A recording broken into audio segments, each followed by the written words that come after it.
नमस्कार दोस्तों, आप सबका एक बार फिर स्वागत करते हैं। दोस्तों, आज की वीडियोस में हम बात करेंगे एक महत्वपूर्ण टॉपिक्स के बारे में जो हाल ही में राज्य सरकार के द्वारा एक बड़ी घोषणा के रूप में यहाँ पे घोषित किया गया है, जो कि आप स्क्रीन पे देख पा रहे हैं। स्वास्थ्य का अधिकार। हाल ही में प्रदेशवासियों को मिलेगा स्वास्थ्य का अधिकार, जो कि यहाँ पे राजस्थान के निवासी के लिए ये लागू होगा।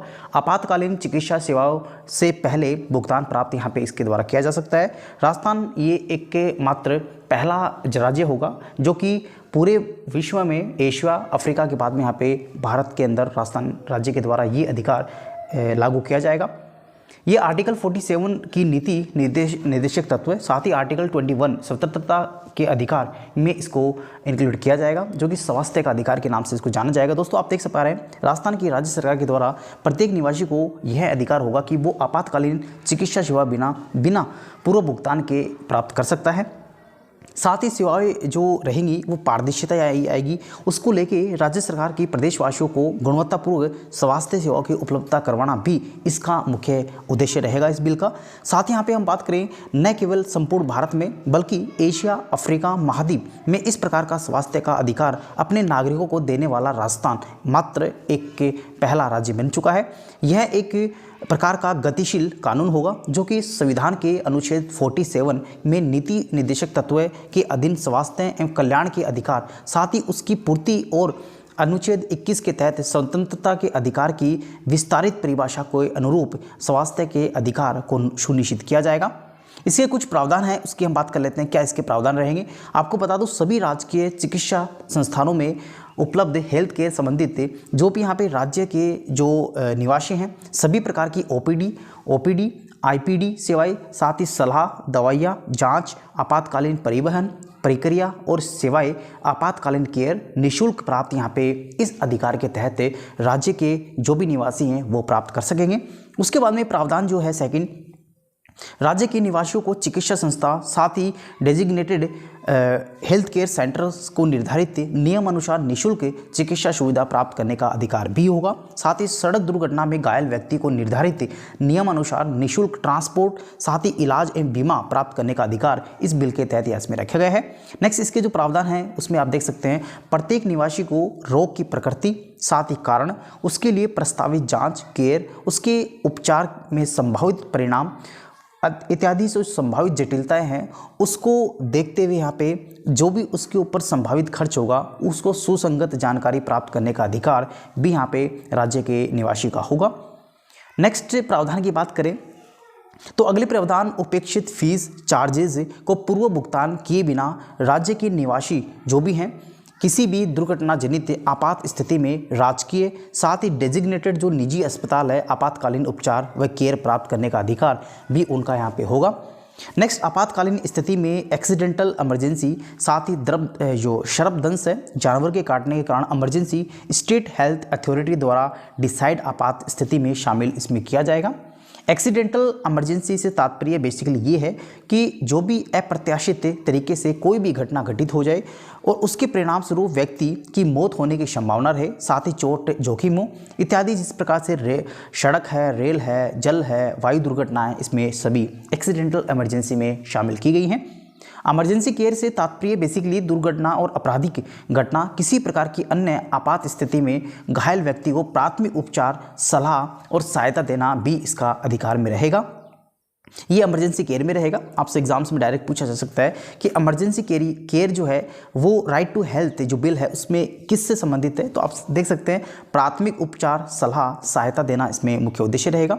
इमरजेंसी प्रसूति केयर भी इसमें शामिल किया गया है, जिसके अनुसार गर्भाशय की प्रेगनेंसी में जटिलता को देखते हुए गर्भित महिला का उपचार करना भी इसमें इस प्रावधान में रहेगा। नेक्स्ट हम बात करें प्राथमिक उपचार में किसी दुर्घटना, क्रैश, आपराधिक घटना, किसी अन्य आपात स्थिति में जो घायल व्यक्ति है को दिए जाने वाले निर्धारित उपचार से पहले स्थिति में स्टेबिलिटी बनाए रखने के लिए मेडिकल प्रोफेशंस में से जुड़े हुए किसी व्यक्ति द्वारा दिए गए उपचार भी इसमें शामिल किए जाएंगे।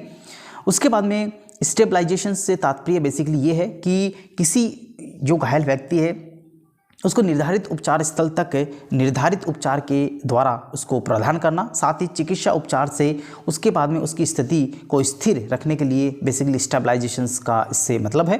किसी घायल व्यक्ति के उपचार के लिए आवश्यक स्थानांतरण साथ ही परिवहन भी इसमें शामिल होंगे। उसके बाद में प्रावधान इसमें रखे गए हैं, यदि कोई चिकित्सा विधिक मेडिकल जो लीगल मामला है तो कोई हेल्थ केयर प्रोवाइडर साथ ही संस्थान पुलिस अनापत्ति पुलिस रिपोर्ट प्राप्ति के आधार पर राज्य के निवासी के उपचार में विलंब नहीं कर सकता। ध्यान रहे, बिना किसी पुलिस रिपोर्ट के आपको एडमिट किसी भी निजी या फिर सरकारी हॉस्पिटल में इमरजेंसी केसेस में लिया जा सकता है। नेक्स्ट इसके प्रावधान है, आपातकालीन जो स्थिति है उपचार के पश्चात उपचार करवाने वाला व्यक्ति चिकित्सा संस्थान को निर्धारित शुल्क चार्जेस का भुगतान नहीं करेगा, क्योंकि ये सरकार के जो पुनर्भरण स्कीम के द्वारा यहाँ पे हॉस्पिटल को दे दिए जाएंगे। साथ ही ये राइट टू हेल्थ एजुकेशन की पॉलिसीज में रखे गए हैं। कुछ प्रावधान और हैं, रोगी के रिकॉर्ड, जांच रिपोर्ट्स, विस्तृत मददगार बिलों की जानकारी प्राप्त करना भी इस अधिकार में रहेगा। हेल्थ केयर देने वाले व्यक्ति का नाम, उसके प्रोफेशनल स्टेटस, जॉब चार्ट्स के बारे में भी इसका जानना इसके अधिकार में रहेगा। नेक्स्ट, किसी पुरुष के प्रैक्टिशनर द्वारा किसी महिला रोगी के शारीरिक प्रशिक्षण के दौरान अन्य महिला भी उपस्थित होने का अधिकार इसमें रहेगा। किसी उपचार का या निर्धारित जाँचों का पूर्व सूचित सहमति देने का अधिकार भी इसमें रखा गया है। किसी अन्य चिकित्सा संस्थान में वैकल्पिक उपचार चयन करने का अधिकार भी इसमें रखा गया है। लिंग साथ ही धर्म, लिंग, मूल वंश, जाति, आयु, जन्म स्थान के भेदभाव के बिना किसी बीमारी या अवस्था की दशा में राज्य के निवासी को बिना किसी भेदभाव के उपचार प्राप्त करने का अधिकार इसमें रहेगा। नेक्स्ट, अगला प्रावधान, राज्य के निवासी को चिकित्सा संस्थान में उपलब्ध प्रत्येक प्रकार की सेवाएं सुविधाओं के रेट और चार्जेस से जानने का अधिकार भी रहेगा। किसी भी मेडिकल में जाके या फिर किसी भी हॉस्पिटल में जाके वो किसी पर्टिकुलर डिजीज़ की जो रिपोर्ट है, उसकी टेस्टिंग है, उसकी रेट जो है वो पूछ सकता है। इस अधिकार के तहत दवा प्राप्त करने, जांच करवाने, स्थान चयन का अधिकार भी उसको रहेगा। साथ ही किसी प्रकार के अन्य चिकित्सक संस्थान सेकंड ओपिनियन लेने के लिए चिकित्सा संस्थान में उपचार चल रहा है, उससे उपचार के रिकॉर्ड्स सूचना प्राप्त करने का अधिकार भी उसको रहेगा। वो अपने रिकॉर्ड्स को, अपने जो भी टेस्टिंग है वो यहाँ पे उससे ले सकता है। चिकित्सा की सलाह के विरुद्ध यदि कोई रोगी अस्पताल छोड़ता है तो उसे ट्रीटमेंट समरी प्राप्त करने का अधिकार भी रहेगा, किस किस ट्रीटमेंट्स के तहत मुझे यहाँ पे मेडिसिन्स दी जा रही थी। नेक्स्ट यहाँ पे प्रावधान रखे गए, इसके अतिरिक्त राज्य के निवासियों, डॉक्टर एवं चिकित्सा संस्थान के प्रति उत्तरदायित्व एवं कर्तव्य निर्धारित किए जाएंगे। साथ ही हेल्थ केयर जो प्रोवाइडर हैं एवं संस्थान के अधिकार के दायित्व भी निर्धारित यहाँ पे की जाएंगे, किस किस अधिकार, क्या क्या उनकी रिस्पॉन्सिबिलिटीज़ होगी, वो सब इसमें रखे जाएंगे। राज्य स्तर पर 2 तरह के प्राधिकरण भी इसमें गठित किए जाएंगे, जिसमें स्टेट हेल्थ जो अथॉरिटी है फॉर लॉजिस्टिक ग्रीवेंसेस है, आमजन की सुविधा के लिए निस्तारण की काम करेगी। साथ ही इसके साथ ही उपचार एवं कानून के तहत तकनीकी सलाह के द्वारा जो दूसरी अथॉरिटी है जिसमें state health authority for treatment protocols का गठन किया गया है, और दूसरी अथॉरिटी में केवल एक सदस्य को छोड़ के विशेषज्ञ चिकित्सक ही इसमें शामिल होंगे। तो दोनों जो अथॉरिटी है उनके आप नाम याद रख सकते हैं। State health authority for logistic grievances है, और उसके बाद में नेक्स्ट अथॉरिटी जो है वो authority state health authority for treatment protocols है। तो ये 2 अथॉरिटी इसके तहत यहाँ पे गठित की जाएगी। डिस्ट्रिक्ट हेल्थ अथॉरिटीज़ का गठन भी किया जाएगा, जिसके जिला कलेक्टर जो हैं वो भी इसमें चिकित्सक के समेत यहाँ पे शामिल होंगे। शिकायत के निवारण हेतु शिकायत निवारण तंत्र विकसित किया जाएगा। किसी व्यक्ति की कोई इलाज नहीं मिलने या फिर इलाज से संबंधित अन्य शिकायत होगी तो 15 दिवस में उसका जो संबंधित चिकित्सा संस्थान के प्रभारी हैं उससे वो शिकायत कर सकता है, उसका निस्तारण उसको 15 दिन में करना होगा। नेक्स्ट प्रावधान इसमें रखे गए हैं, यदि संस्था प्रभारी जो है 3 दिवस की शिकायत का समाधान नहीं कर पाता है तो वह शिकायत जिला स्वास्थ्य प्राधिकरण के पास अग्रेषित करेगा, और 30 दिवस में निस्तारण होना यहाँ पे जिला स्वास्थ्य प्राधिकरण के हाथ में रहेगा।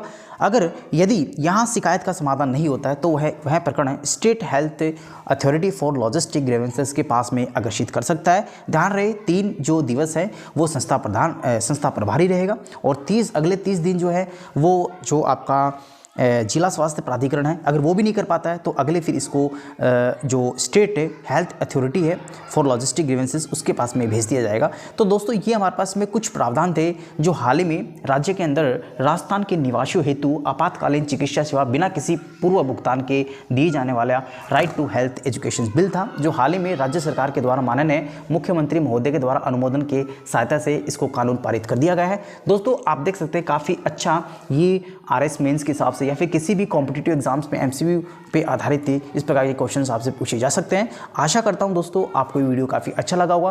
किसी प्रकार का कन्फ्यूजन क्वेरीज आपके माइंड्स में दिए गए कमेंट बॉक्स में कमेंट कर सकते हैं। आपसे चाहूँगा चैनल को सब्सक्राइब और बेल आइकन्स को दबाना बिल्कुल ना भूलें। थैंक